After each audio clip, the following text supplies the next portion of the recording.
So I was sitting and thinking of new video ideas when I suddenly started to remember something to the effect of a Darkest Dungeon-like RPG that was a little bit more anime in its art style.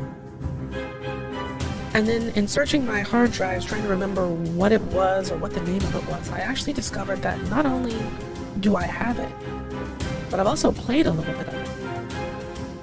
It was a game called Mistover, and it was published by Arc System Works and developed by a development studio called Crafton. And I'm speaking in the past tense about it because due to some unfortunate business, everything about this game has been scrubbed from the internet. Mistover.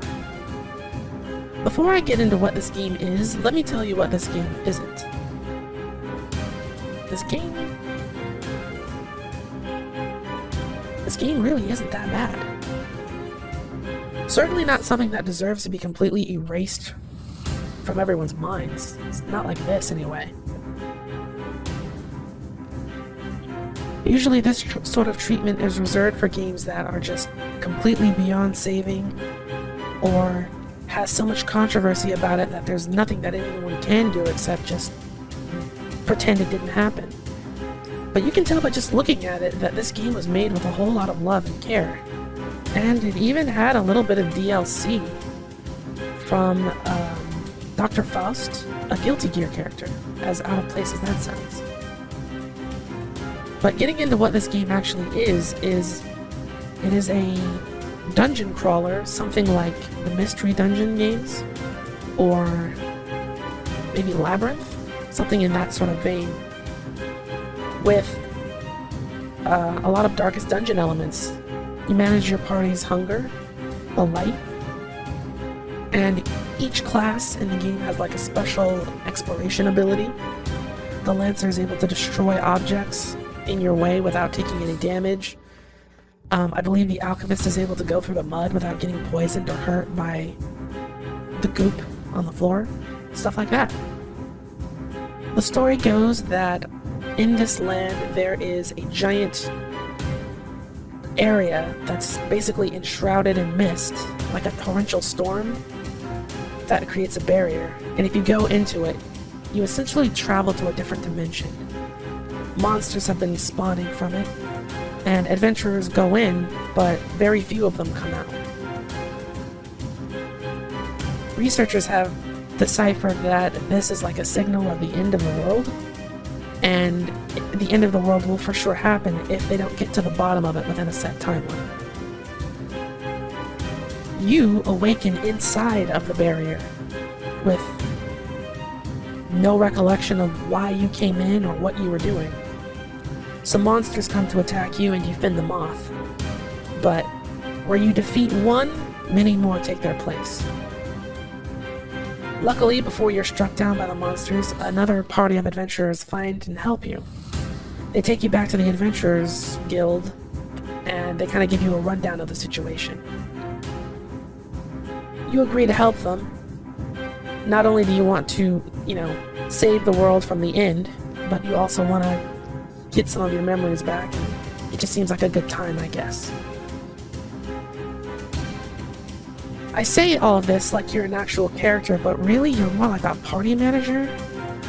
You don't really actually have like a physical form or a name, and all of the party members that you actually control in the gameplay are random, have random names and stuff. You can definitely see the Darkest Dungeon influence because it kind of feels a little out of place. And your party members don't really die very often, so the fact that you recruit them the same way that you kind of do in Darkest Dungeon, where they're like random classes with random abilities and names and stuff, just doesn't feel right. I feel like it would have been a lot more effective if you had just given each class a name and made them like real characters. But yeah, it's really not a bad game at all. As far as why this happened to the poor thing, it's very, very vague. Essentially, the only information that I could find was repeated throughout all of the different like news outlets, and that is Arc System Works' license deal ran out with Krafton, and they couldn't get anything sorted out, so the game just kind of got removed from all the storefronts. Again, I'm the type of person who believes that, video games are a discussion between the developer and the players. And even bad video games have a right to exist because they serve as reminders. This is how far gaming as an industry has come. This is where it used to be, sort of deal. Take Scott Pilgrim, for example. I really did not like that game. But I was just as angry as everyone else was when it got pulled down for as long as it did. And I was very happy when it came back. Not because it was a good game, but because,